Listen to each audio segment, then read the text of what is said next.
Everyone, welcome back to our channel. तो आज हम लोग देखेंगे इंडिकेटर। इंडिकेटर क्या होता है और इसके बारे में हम लोग देखेंगे कि ये हमारे पास इंडिकेटर कहाँ पे यूज़ होगा और कौन सा इंडिकेटर हमारे पास कब यूज़ होता है, उस सब के बारे में बात करेंगे। तो इंडिकेटर हमारे पास होता क्या है? इंडिकेटर एक केमिकल स्पीसीज है जो हमारे पास कलर चेंज करेगा at equivalent point, after equivalent point या एंड पॉइंट बोल देते हैं। यहां से अब देखो, इक्विवेलेंट पॉइंट एंड पॉइंट क्या है? टाइट्रेशन। ये सारी बातें जो होती हैं वो टाइट्रेशन पे डिपेंड करता है। टाइट्रेशन क्या है? Titration is a chemical process in which we know the concentration of unknown solution with the help of known solution. कुछ नहीं है, सब कुछ इतना लंबा कुछ नहीं करना। सिंपल क्या है कि हमारे पास क्या है कि अगर एक मॉलिक्यूल्स का जितना ग्राम इक्विवेलेंट होगा उतना ही दूसरे मॉलिक्यूल्स का ग्राम इक्विवेलेंट होगा। बस इसी चीज का यूज करता है इंडिकेट हमारे पास टाइट्रेशन। तो टाइट्रेशन में एक मॉलिक्यूल्स का जितना इक्विवेलेंट होगा दूसरे मॉलिक्यूल्स का भी उतना इक्विवेलेंट होना चाहिए। तो इसी के बेसिस पे हम लोग क्वेश्चन सॉल्व करते हैं। तो अब यहां से समझना कि टाइट्रेशन तो पता होगा ना। जैसे अगर हमारे पास एक होता है ब्यूरेट एक लॉन्ग ट्यूब होगा, उसमें हमारे पास नोन सॉल्यूशन है। इसमें हमारे पास क्या होता है? नोन सॉल्यूशन भरते हैं। हमारे पास दूसरा जो होता है वो कॉनिकल फ्लास्क होगा।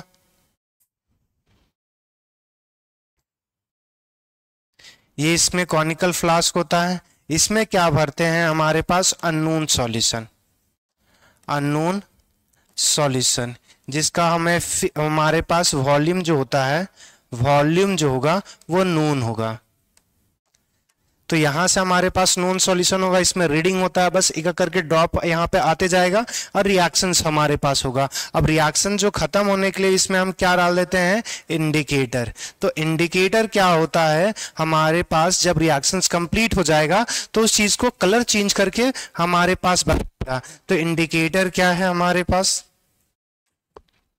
Indicator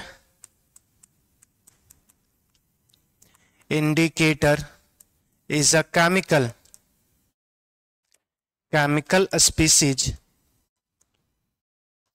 which change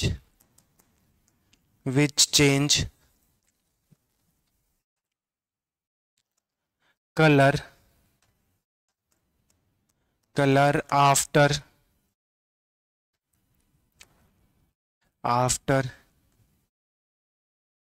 after completion of titration. कि टाइट्रेशन जब कंप्लीट हो जाएगा तब हमारे पास ये कलर चेंज करके हमारे पास indicator is a chemical species which change colour after completion of titration. की टाइट्रेशन कब कंप्लीट हो गया, मतलब कुछ नहीं, टाइट्रेशन मतलब रिएक्शंस कब कंप्लीट हो जाएगा, वो कंप्लीट कैसे पता चलेगा? वो इंडिकेटर का कलर चेंज हो जाएगा। अब देखो यहां से जो टाइट्रेशन होता है वो अलग अलग टाइप का होगा।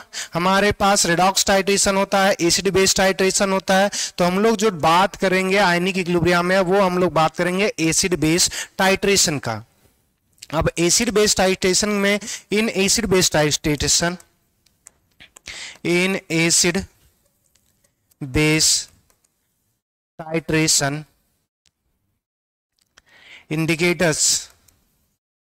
indicators are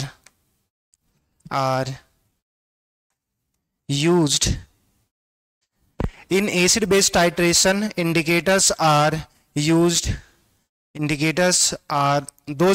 are used in acid base titration. Those indicators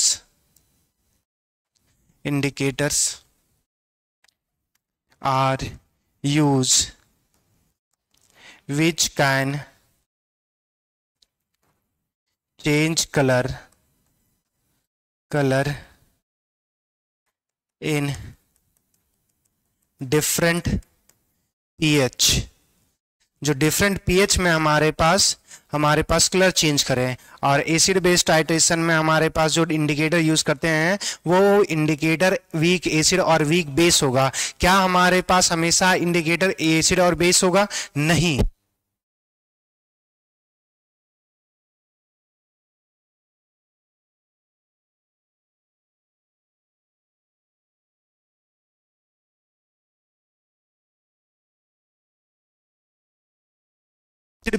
indicator जो यूज होता है वो वीक एसिड और वीक बेस होता है, और जो रेडॉक्स में इंडिकेटर यूज होगा वो एसिड बेस नहीं होता, वो अलग है। याद रखना कि इन एसिड बेस टाइट्रेशन, इन acid base titration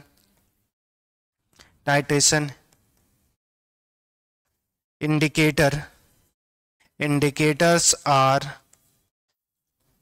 week acid, और वीक एसिड होगा, या हमारे पास वीक बेस होगा। अब यहां से आगे बढ़ते हैं। चलो अब यहां से थोड़ा सा देखना कि अगर हमारे पास वीक एसिड और वीक बेस होगा तो यहां से बात समझना कि अगर वीक एसिड है तो अगर हम एसिडिक इंडिकेटर की बात कर रहे हैं, अगर हमने ले लिया एक एसिड इंडिकेटर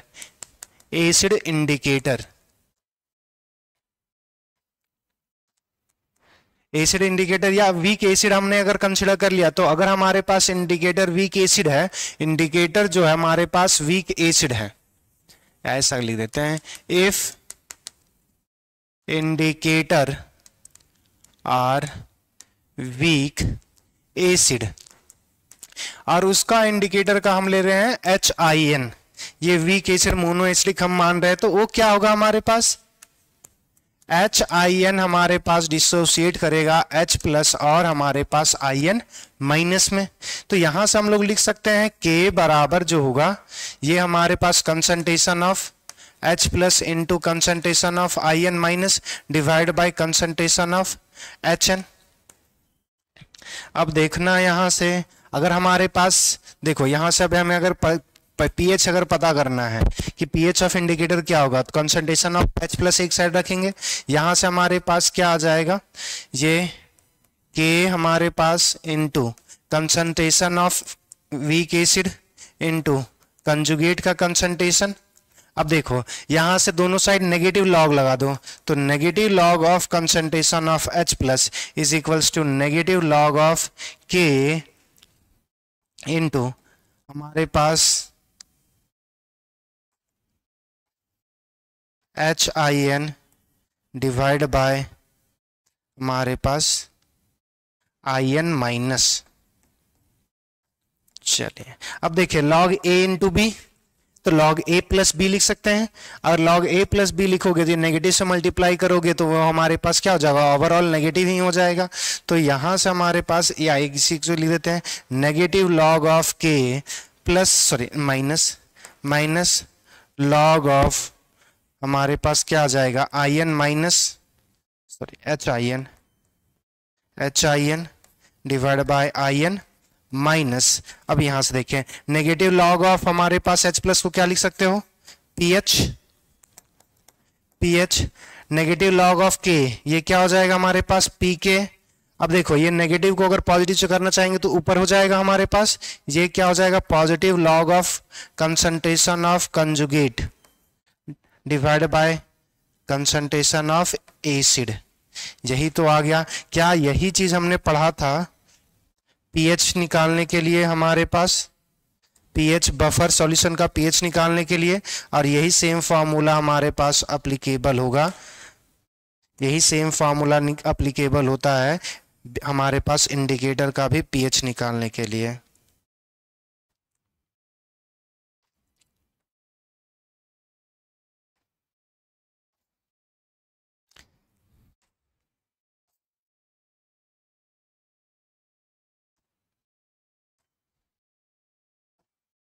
ठीक है, अगर हमारे पास इंडिकेटर बेस अगर वीक बेस होगा तो सेम ही इसी तरह लिख सकते हो। हमारे पास क्या आ जाएगा, अगर इफ इंडिकेटर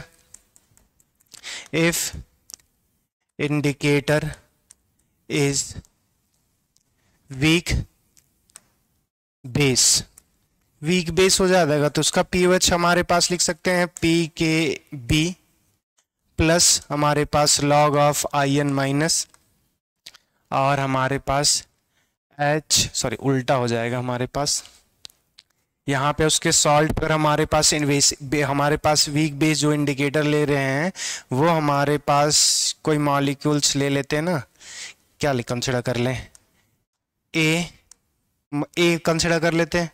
वीक बेस होगा तो ये H+, अगर H+ एक्सेप्ट करेगा तब भी बेस कहला जाएगा, तो हमारे पास AH पर प्लस कंसिडर कर रहे हैं और A का कंसंट्रेशन तो सेम ही आ जाएगा हमारे पास, AH प्लस कंजुगेट सॉल्ट हो गया और A, ये हमारे पास। तो इस दोनों का फॉर्मूला सेम ही है जैसे हम लोग बफर का निकालते थे, एसिडिक बफर और बेसिक बफर। तो यहां से हमारे पास फॉर्मूला निकाल लिया कि किसी भी इंडिकेटर का हमारे पास पीएच वैल्यू क्या होगा। अब हमारे पास देखेंगे चॉइस ऑफ इंडिकेटर, या फिर हम लोग देखेंगे पहले तो एक और चीज देख लो कि अगर हमारे पास चॉइस ऑफ इंडिकेटर, ये कैसे इंडिकेट करेंगे वो समझना कि कोई भी रिएक्शंस है उसमें हमारे पास कौन सा इंडिकेटर यूज करें कि हमारे पास वो कलर चेंज कर देगा। अब इस चीज को थोड़ा सा समझेंगे। तो चॉइस ऑफ इंडिकेटर हमारे पास जो पढ़ना है वो हमें पढ़ना है choice of indicator, choice of indicator कि कैसे हमारे पास इंडिकेटर को चूज करेंगे। तो यहां से थोड़ा सा समझना। अब हमारे पास क्या कर रहे हैं कि सबसे पहला जो हमारे पास केस ले रहे हैं, फर्स्ट केस ले रहे हैं, हमारे पास जो इंडिकेटर जो यूज करेंगे वो हमारे पास स्ट्रॉन्ग एसिड और टाइट्रेशन जो ले रहे हैं, फर्स्ट टाइप का titration of strong acid and strong base, titration of strong acid and strong base, कि अगर हमारे पास स्ट्रॉन्ग एसिड और स्ट्रॉन्ग बेस का अगर टाइट्रेशन करेंगे तब हमारे पास कौन सा इंडिकेटर यूज करेंगे, ये कैसे पता करेंगे। अब देखो चलो इसमें हम लोग कुछ एजम्पशंस करते हैं कि हमारे पास जो टाइट्रेशन करवा रहे हैं, एक टाइट्रेशन करवा रहे हैं तो हमारे पास ब्यूरेट में होगा, ब्यूरेट है ये हमारे पास। दूसरा हमारे पास है कॉनिकल फ्लास्क, ये यहां पे हमने लगा दिया है कॉनिकल फ्लास्क, ये हमारे पास है कॉनिकल फ्लास्क। अब यहां से हम लोग क्या कर रहे हैं कि कॉनिकल फ्लास्क है तो यहां पे हमारे पास जो है HCl हमारे पास फिक्स है, इस केस में हमने यहाँ पे HCl रखा है, और HCl रखा है तो वो हमारे पास है 0.1 मोलर, 0.1 मोलर। HCl हमारे पास 0.1 मोलर है, और इसका जो वॉल्यूम हमने पीपेट से भरा हो, पीपेट क्या होता है जिसमें जो लिक्विड है ना हमारे पास, ये लिक्विड जो होगा वो एक छोटा सा ट्यूब होता है, क्या बोलते हैं, स्ट्रॉ जैसा, उसको सक करेंगे और इसके ऊपर डालेंगे, तो पीपेट से हमने भरा तो ये हमारे पास 0.1 मोलर और 25 ml सॉल्यूशन है। इसमें हमारे पास क्या है, ये इसमें हमने भरा है बेस जो लिए हैं वो हमारे पास है सोडियम हाइड्रोक्साइड, और इसमें हमारे पास जो सोडियम हाइड्रोक्साइड की जो मोलारिटी है वो 0.1 मोलर है। अब इसमें वॉल्यूम तो जितना भरोगे ट्यूब उतना ज़्यादा रहेगा। अब हमारे पास समझना कि जब हमारे पास बात करेंगे, सबसे पहला जो हम बात कर रहे हैं कि जब हमारे पास T इज इक्वल्स टू, पहला केस ले रहे हैं T इज इक्वल्स टू 0, जब टाइम हमारे पास जीरो था मतलब हमने बेस अभी तक ऐड नहीं किया, तो बेस नहीं ऐड किया तो उस समय जो हमारे पास कंसंट्रेशन ऑफ H+ होगा वो 0.1 मोलर होगा, और इस समय जो pH आएगा वो हमारे पास 1, ये 10 टू पावर -1 कर लोगे तो pH क्या दे देगा, 1 देगा। अब यहां से देखना दूसरा जो कंडीशन केस 1, हमारे पास केस 1 में जो pH था वो T इज इक्वल टू 0 पर हमारे पास 1 है। अब यहां से केस नंबर 2, अब जब T इज इक्वल टू हमारे पास T1 टाइम ले रहे हैं, ये T1 टाइम क्या है कि ये जस्ट हमारे पास देखो, इसका अगर 0.1 है तो अगर इसका 25 ml है तो इसका 25 ml लेंगे तो हमारे पास क्या हो जाएगा, कंप्लीट न्यूट्रलाइजेशन होगा। अब 25 ml की जगह पे हम इसका 24 ml ले रहे हैं। टी इस केस में क्या है कि कंसंट्रेशन जो हमारे पास जो वॉल्यूम ऑफ NaOH जो हम यूज कर रहे हैं वो हमारे पास 24 ml यूज किए हैं, कि जस्ट इक्विवेलेंट से एक ड्रॉप, 1 ml बहुत कम होता तो 1 ml से जस्ट पहले ले रहे हैं। अब यहां से देखना, अगर हमारे पास ये है तो कंसंट्रेशन ऑफ H+ की बात करेंगे तो क्या आ जाएगा हमारे पास, N factor 1, molarity 1, volume 1 minus N factor 2, M2 V2 divide by V1 plus हमारे पास V2। अब देखो इसकी ये जो हमारे पास 1 वाला कंसिडर कर रहे हैं ये एसिड के लिए कंसिडर कर रहे हैं और ये हमारे पास बेस के लिए कंसिडर कर रहे हैं, मोड लगा रहे हैं, क्योंकि जो बड़ा होगा वही हमारे पास बचेगा। हमें पता है कि एसिड ज्यादा है तो कोई मतलब नहीं है इसका। तो N फैक्टर 1 हमारे पास HCl कितना H+ देगा 1, मोलारिटी कितना है 0.1, वॉल्यूम कितना ले लिए हो 25, और हमारे पास बेस का N फैक्टर OH- कितना देगा 1, मोलारिटी कितना है 0.1, वॉल्यूम कितना है 24 डिवाइड बाय 24 और 25 को ऐड करोगे तो हमारे पास 49 हो जाएगा। अब यहां से देखें, इस केस में अगर हम बात करें तो यहां से थोड़ा सा देखना, ये कितना हो जाएगा हमारे पास 2.5, ये हमारे पास 2.4, ये जो हमारे पास बचेगा जो पूरे 0.1 बचेगा, और ये 49 हमारे पास। यहां से अगर हम यहां से pH निकालेंगे तो ये आएगा हमारे पास 2.7 के आसपास, ये कंसंट्रेशन ऑफ H पता चल गया।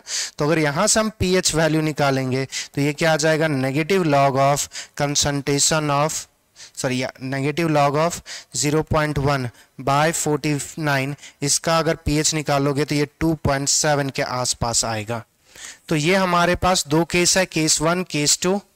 अब देखो केस 3, ये जो हम लोग अभी तक रिएक्शंस किए हैं,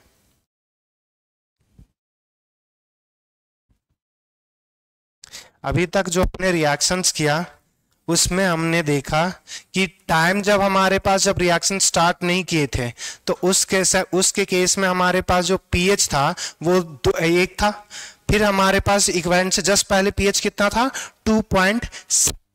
अब यहां से देखो, अब हमारे पास क्या करेंगे कि अगर हमारे पास जस्ट एक ड्रॉप मतलब 224 जो लिए, अगर हमारे पास केस थर्ड कंसिडर करते हैं, केस हमने थर्ड कंसिडर किया, case third T is equals to हमारे पास T2 कंसिडर करते हैं, और इस केस में जो वॉल्यूम हमारे पास NaOH का है वो हमने ले लिया 24.9 ml।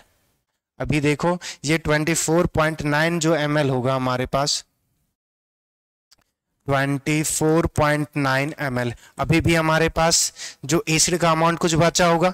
तो अगर हम यहाँ से हमारे पास कंसंट्रेशन ऑफ H पता करेंगे तो क्या हो जाएगा, 1 इंटू 0.1 इंटू हमारे पास ये आ जाएगा 25, ये HCl का हम लिख रहे हैं, माइनस 1 इंटू 0.1 ये बेस का आ जाएगा 24 हमारे पास 9 डिवाइड बाय ये कितना हो जाएगा 49.9 आ जाएगा हमारे पास। अब देखो अगर यहाँ से कंसंट्रेशन ऑफ H+ अगर निकालोगे तो ये कुछ जो वैल्यू आएगा वो हमारे पास आएगा 0.01 डिवाइड बाय 49.9, और यहाँ से pH अगर निकाला, pH अगर यहाँ से निकालोगे तो ये pH आएगा 3.7 के आसपास।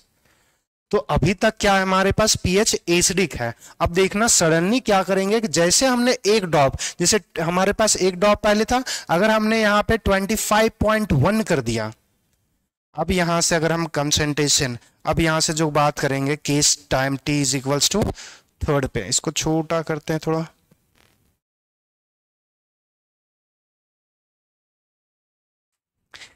थर्ड हो गया हमारे पास केस 4। केस 4 क्या बात करें, T is equals to T3 पर, T3 पर बात करेंगे। T3 हमारे पास क्या है कि जब वॉल्यूम ऑफ हमारे पास NaOH जो होगा वो 25.1 आ जाए, 0.1 ml हमारे पास इक्विवेलेंट से ज्यादा, तो यहां से अगर हम कंसंट्रेशन ऑफ OH- अब H+ की बात नहीं करेंगे क्योंकि जो NaOH है वो ज्यादा है, अगर वो ज्यादा है तो हमारे पास NaOH का कंसंट्रेशन N फैक्टर 1, मोलारिटी 0.1, हमारे पास वॉल्यूम कितना 25.1 हमारे पास, माइनस ये जो एसिड कितना था 1, 0.1 मोलर और हमारे पास का 25, और यहाँ से करोगे तो ये कितना हो जाएगा 25 25 50.1 आ जाएगा।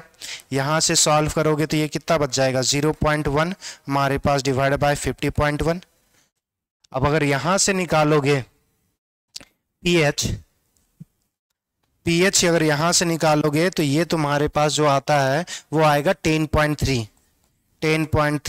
यहाँ से देखना, देखो यहाँ से H प्लस का OH माइनस का कंसंट्रेशन है, तो POH निकालोगे, POH से हमारे पास पीएच पुट करोगे। यहाँ से क्या करोगे आप, यहाँ से अगर हम पीएच बात करेंगे तो पीएच क्या आ जाएगा 14 minus POH is equals to 14 minus negative log minus आ जाएगा, माइनस माइनस हमारे पास प्लस, लॉग आ जाएगा 0.1 बाय 50.1। यहाँ से सॉल्व करोगे तो पीएच का वैल्यू आएगा 10.3। देखो इक्विवेलेंट से जस्ट पहले कितना था 3.7, इक्विवेलेंट के बाद सडनली कितना हो गया हमारे पास 10.3। तो अगर हम इसका पीएच चेंज, अगर स्ट्रॉन्ग एसिड और स्ट्रॉन्ग बेस का हमारे पास कर्व बनाना चाहें, अगर स्ट्रॉन्ग एसिड और स्ट्रॉन्ग बेस का अगर हम पीएच के चेंज के रिस्पेक्ट में अगर कर्व बनाना चाहेंगे तो देखना कर्व हमारे पास क्या क्या कैसे बनेगा।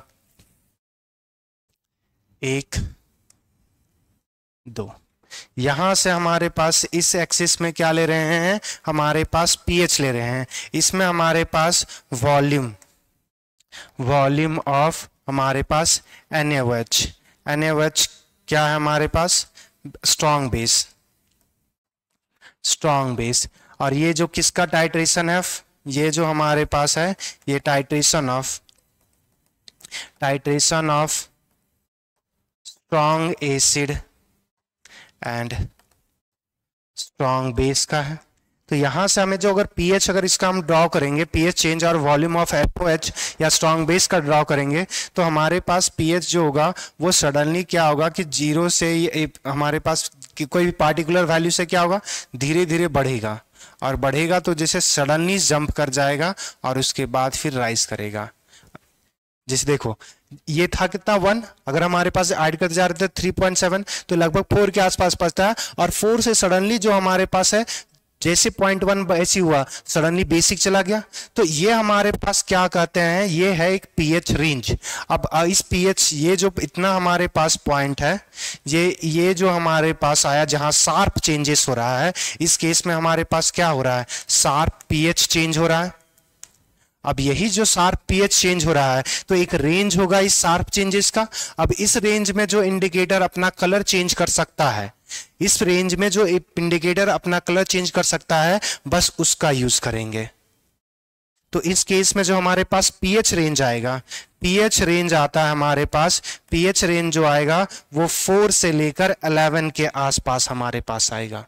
इसी तरह हमारे पास क्या होगा अलग अलग, जैसे अगर टाइट्रेशन हमने स्ट्रॉन्ग एसिड और स्ट्रॉन्ग बेस का तो पीएच रेंज क्या आया 4 से 11। 4 से 11 क्या था कि ये जो हमारे पास शार्प चेंजेस आ रहा है ना कि सडनली एसिड से बेसिक हो जा रहा है, तो वो जितना ज्यादा रेंज होगा वो उसके रेंज में जितना हमारे पास एसिड और बेस जो इंडिकेटर कलर चेंज कर सकता है कि इस रेंज में हमारे पास अलग कलर होगा और अगले वाले रेंज में अलग कलर हो जाएगा, तो वो इंडिकेटर जो इस 4 और 11 के बीच में जो चेंज करे कलर वही इंडिकेटर यूज करेंगे।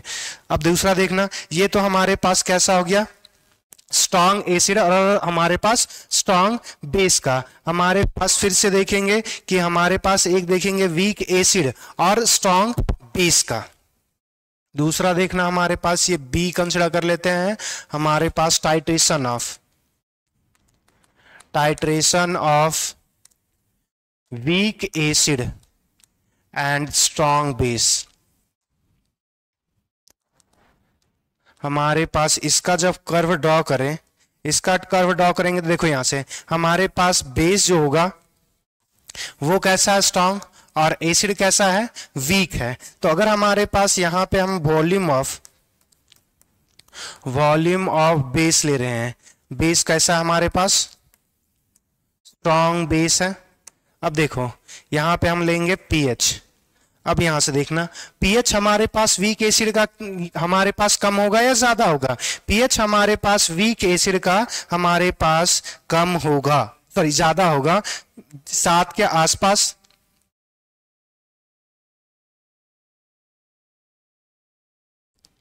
हमारे पास पीएच जो होगा वो वीक एसिड का, जैसे अगर हम यहाँ पे एक छोटा सा पॉइंट्स कर देते हैं ताकि कुछ आइडिया पड़े, ये हमारे पास हम बात कर रहे हैं कि ये पीएच जो होगा वो अराउंड 7 के बात कर रहे हैं। ये हमारे पास पीएच जो है वो 7 के बराबर है। तो यहाँ से भी अगर हम इसी कर्व में अगर हम बात करें कि ये 7 के आसपास होगा, ये जो हमारे पास पीएच है वो 7 के बराबर होगा। तो 7 के क्लोजर जो पॉइंट्स होगा, 7 के जो क्लोजर पॉइंट होगा वहीं पे हमारे पास होगा, क्योंकि वीक बेस है तो ये सडनली फिर राइज करेगा, क्योंकि बेसिक ज्यादा है तो ये फिर ऐसा आ जाएगा। इस केस में हमारे पास जो पीएच रेंज आएगा, इस केस में जो हमारे पास पीएच रेंज जो होता है, pH range for indicator, range for indicator, इस केस में जो होता है वो 7 से 11 के बीच होगा। दूसरा हमारे पास हमारे पास स्ट्रॉन्ग एसिड और स्ट्रॉन्ग बेस, वीक एसिड और स्ट्रॉन्ग बेस हो गया। फिर हमारे पास कैसा होगा, स्ट्रॉन्ग एसिड और वीक बेस। थर्ड हमारे पास टाइट्रेशन ऑफ, हमारे पास स्ट्रॉन्ग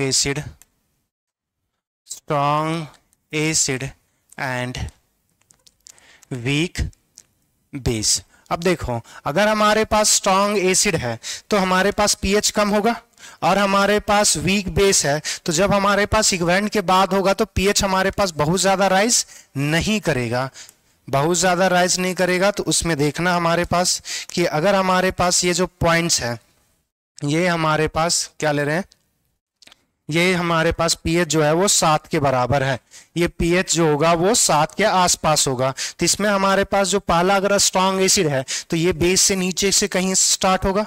अब देखना, ये शार्प चेंजेस करेगा और उसके बाद क्या हो जाएगा, ये हमारे पास इसका बेसिक में हमारे पास रेंज जो होगा वो कम होगा। बेसिक में जो रेंज हमारे पास क्या होगा, वो कम होगा। अगर बेसिक में जो हमारे पास अगर रेंज कम होगा तो ये जो हमारे पास यहाँ पे क्या था, फिर से लिख देते हैं, वॉल्यूम ऑफ बेस। बेस कैसा हमारे पास, वीक बेस, और यहाँ पे क्या है, पीएच। तो इस केस में पीएच रेंज ऑफ इंडिकेटर हमारे पास क्या हो जाएगा वो देखना। पीएच रेंज ऑफ इंडिकेटर हमारे पास जो आ जाएगा वो आ जाएगा कितना, ये आ जाएगा एचडी है ना, तो ये 4 से 7 या 8 के अप्रॉक्स होता है हमारे पास, 4 से 7 के आसपास या 4 से 8 के आसपास भी कर सकते हो। तो इतने के आसपास हमारे पास आ जाएगा। और लास्ट हमारे पास कौन सा इंडिकेटर बचा, वीक एसिड और वीक बेस का।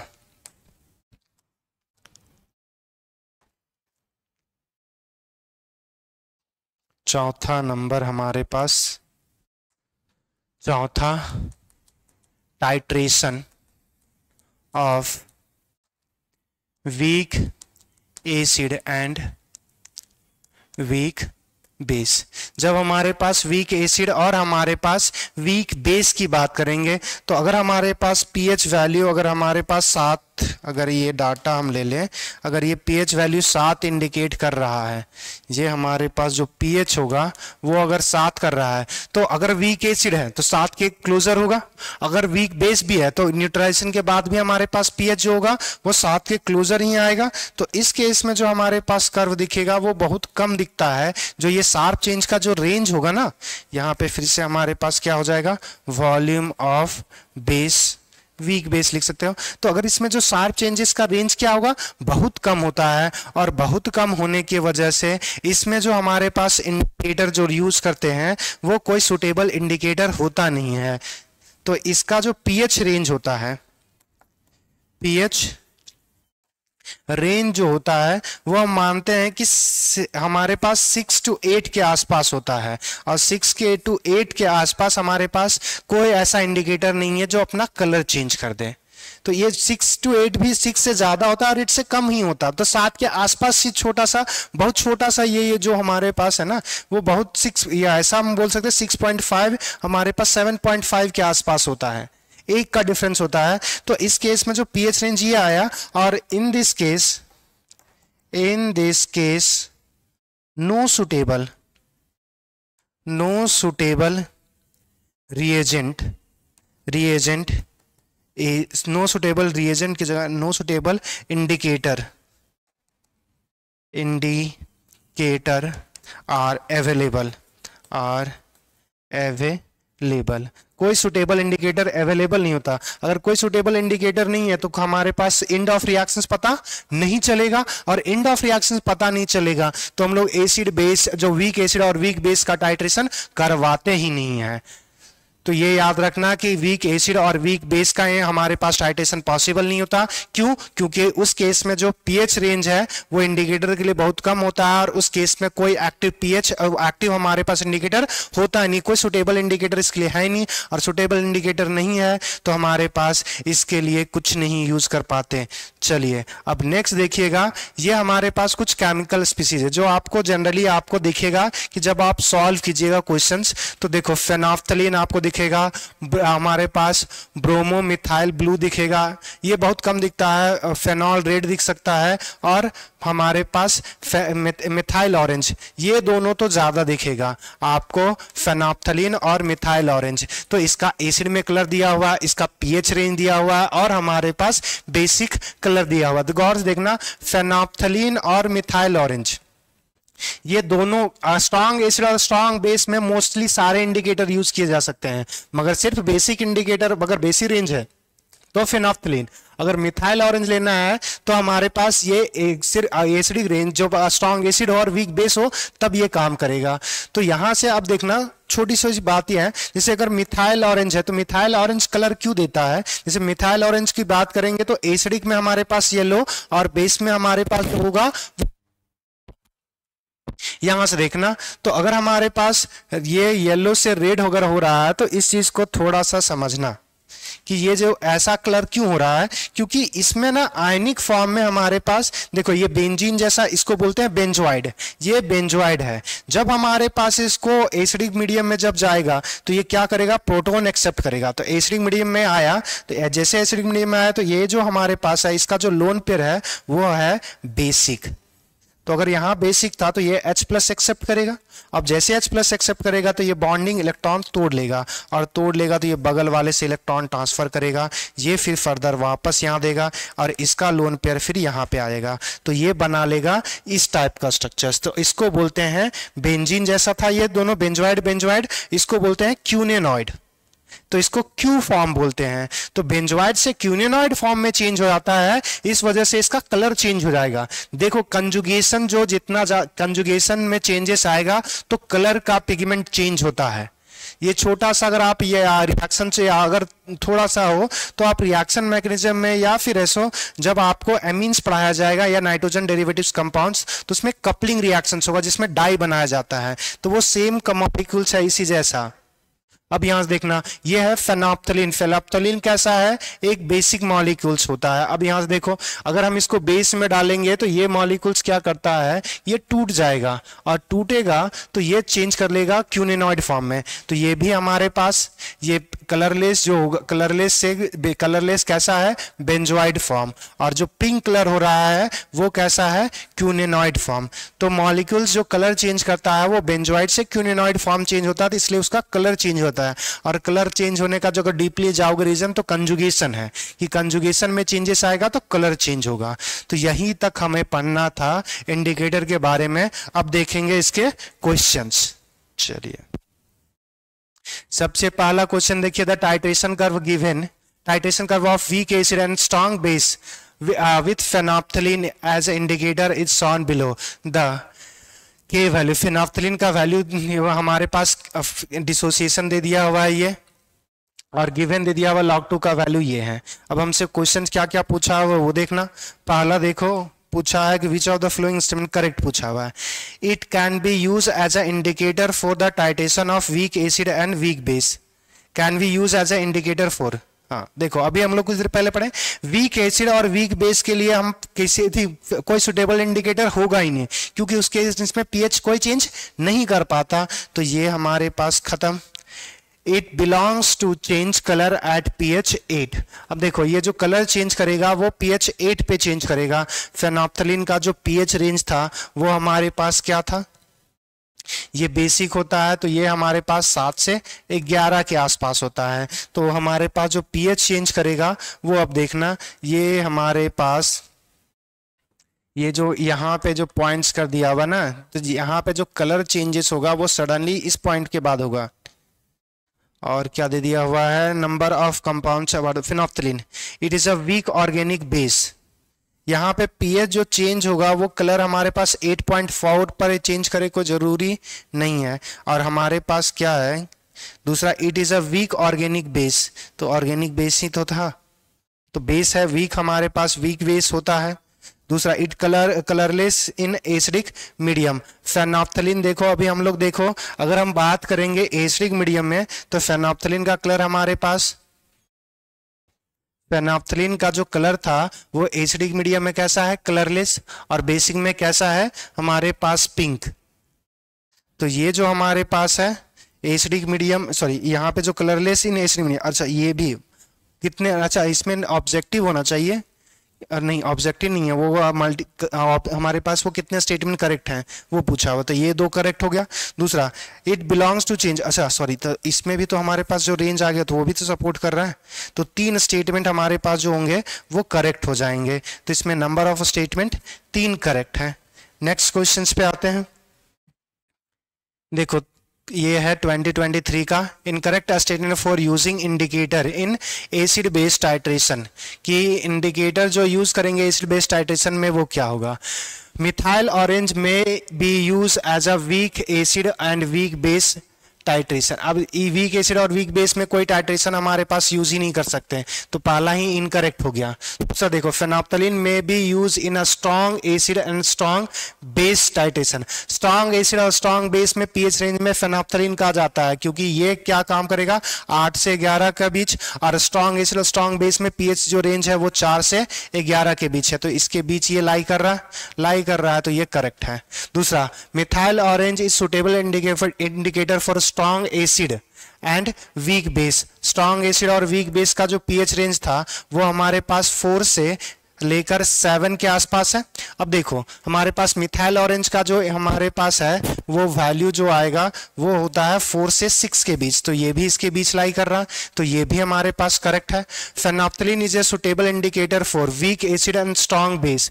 वीक एसिड और स्ट्रॉन्ग बेस का जो होगा वो हमारे पास 7 से 11 होगा, तो वही चीज तो इसी में हमारे पास जो होगा फेनोप्थलीन का भी उसी के आसपास होता है, तो ये भी करेक्ट है। तो इनकरेक्ट जो स्टेटमेंट है वो हमारे पास ए है, तो ए हमारे पास इनकरेक्ट है और यही हमारे पास क्या हो जाएगा आंसर।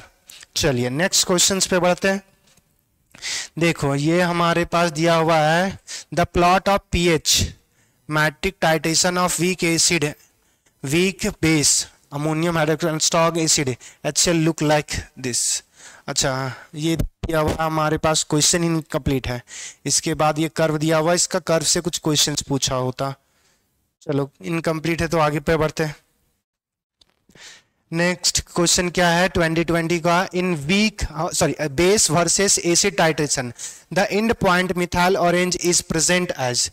हमारे पास देखो हमने अभी कुछ देर पहले बोला था कि जब हमारे पास मिथाइल ऑरेंज होगा तो मिथाइल ऑरेंज हमारे पास ऐसा था SO3H। अच्छा इसको बना कैसे रखा है, एक बार लिख देते हैं। ये हमारे पास मिथाइल ऑरेंज था, ये कैसा था एसिडिक मीडियम में हमारे पास, सॉरी यहाँ पे सिंगल N CH3, ये CH3, ये कैसा था हमारे पास, सॉरी बेसिक मीडियम में था। जब इसको हमने एसिड डाला, जब हमने एसिड डाला तो ये प्रोटोनेट हुआ और हमारे पास बनाया था SO3, ये हमारे पास बेंजोइड फॉर्म में ही था। यहां से हमारे पास यहाँ पे NH एक्सेप्ट कर लिया, नाइट्रोजन डबल बॉन्ड, और ये हमारे पास क्यूनोनाइड फॉर्म में चेंज हो गया CH3 ये पॉजिटिव आ गया। अब देखो ये बेसिक मीडियम में हमारे पास क्या है बेंजोइड फॉर्म में, और एसिडिक मीडियम में हमारे पास क्या है क्यूनेनॉइड फॉर्म में। तो हमसे पूछा क्या है कि हमारे पास acid versus titration, end of point of methyl orange, acid और बेस का टाइट्रेशन करवा रहे हैं, एंड पॉइंट पे मिथाइल ऑरेंज प्रेजेंट एज। अब हमारे पास, अच्छा यहाँ से देखो, एसिड और बेस का टाइट्रेशन करवा रहे हैं। अब यहाँ पे डिपेंड करेगा ना कि हमारे पास लास्ट में रिएक्शंस में हो क्या रहा है। तो छोटा सा चेंजेस कि हमारे पास अगर हम एसिड में बेस डालेंगे, एसिड में अगर बेस डालेंगे तो बेस का अमाउंट एक्सेस होगा। अगर हम बेस पहले से है और उसमें एसिड डाल रहे हैं तो लास्ट में हमारे पास क्या होगा, एसिड। मगर जब हमारे पास ऐसा कुछ लिखा रहे तो मानना कि हमारे पास जनरली हमारे पास बेस जो है वो बेस ऐड करते हैं, बेस हम ऐड करेंगे। अगर बेस ऐड करते हैं तो बेस ऐड करेंगे तो बेसिक मीडियम होगा, और बेसिक मीडियम में हमारे पास कैसा होगा, बेंजोइड फॉर्म में। तो ये कैसा हो जाएगा, बेंजोइड। क्यूनिनॉइड फॉर्म हो गया नहीं, हेट्रोसाइक्लिक हमारे पास फॉर्म नहीं, फेनोलिक फॉर्म और बेंजोनाइड फॉर्म से ये बेंजोइड फॉर्म हो गया। अगर एसिडिक मीडियम होता तब हमारे पास क्यूनिनॉइड फॉर्म में है। तो जब एसिड बेस ऐसा टाइट्रेशन लिखा रहा है तो जनरली हमें मानना है कि बेस, अगर उसमें मेंशन कर दिया हुआ है कि बेस हमारे पास एक्सेस में है और वो ब्यूरेट के थ्रू डाल रहे हैं, या एसिड हमारे पास ब्यूरेट के थ्रू डाल रहे हैं, तब हम मानेंगे, वरना हमेशा बेस ऐड करते हैं। चलिए नेक्स्ट क्वेश्चन देखिएगा, 2021 है। In the titration between strong acid and weak base, strong acid और वीक बेस है, और इस केस में methyl orange is suitable as a indicator. Strong acid और वीक बेस, हाँ मिथाइल ऑरेंज सही है कि हमारे पास उस केस में जो पीएच रेंज होगा स्ट्रॉन्ग एसिड और वीक बेस का, तो स्ट्रॉन्ग एसिड हमारे पास ये कितना आ जाएगा, 4 से 7 के बीच रेंज आता है, और मिथाइल ऑरेंज उसी रेंज में आता है। तो ये पहला स्टेटमेंट क्या है, करेक्ट है। दूसरा क्या दे हुआ है, for titration of acidic acid, acidic acid कैसा हो गया हमारे पास, वीक एसिड, और ये हो गया हमारे पास strong base. Phenolphthalein is not a suitable indicator, यही गलत हो गया कि फेनोल्फथालीन का जो रेंज होता है वो 7 से हमारे, सॉरी वीक एसिड और स्ट्रॉन्ग बेस जो है, वीक एसिड और स्ट्रॉन्ग बेस का जो पीएच रेंज आएगा वो 7 से 11 के बीच आएगा, और हमारे पास फेनोल्फथालीन के लगभग 8 के आसपास चेंज करता है। तो ये हमारे पास करेक्ट होना जी, फेनोल्फथालीन यूज किया जा सकता है, मगर यहाँ पे क्या बोल दिया, नॉट। तो हमारे पास पहला स्टेटमेंट सही है, दूसरा स्टेटमेंट जो है वो गलत है। तो first statement is true, option number D, and second statement is false. चलिए नेक्स्ट क्वेश्चन पे, जेईई मेंस 2019 दिया हुआ है क्या, in acid base titration 0.1 molar HCl solution was added to the NaOH solution of unknown strength, ठीक है, which of the following correct saw the change in pH of the titration mixture in the experiment। अच्छा इसमें curve होना चाहिए था, 2-3 curve होना चाहिए था, अब वो कर्व है नहीं। चलो यहां से देखो हमारे पास क्या है कि क्या दिया हुआ, एसिड बेस टाइट्रेशन है, इतना हमारे पास मोलर दे दिया, हमारे पास मोलारिटी दे दिया हुआ एसिड का, solution which added to the हमारे पास NaOH solution of unknown strength which of the following correct सोदा। देखो स्ट्रॉन्ग एसिड और स्ट्रॉन्ग बेस होगा, स्ट्रॉन्ग एसिड और स्ट्रॉन्ग बेस होगा, तो जिस केस में हमारे पास पीएच जो होगा ना वो 3 से लेकर या 4 से लेकर 11 के बीच शार्प चेंजेस शो करेगा, वही से कर्व हमारे पास एग्जैक्ट दिखाएगा, वरना कोई कर्व ही एग्जैक्ट नहीं होगा। तो नेक्स्ट देखो नीट 2024 का क्या दिया हुआ है, which indicator is use in the titration of sodium hydroxide. कौन सा, सोडियम हाइड्रोक्साइड हमारे पास स्ट्रॉन्ग बेस हो गया, against oxalic acid, oxalic acid भी हमारे पास स्ट्रॉन्ग एसिड रहता है।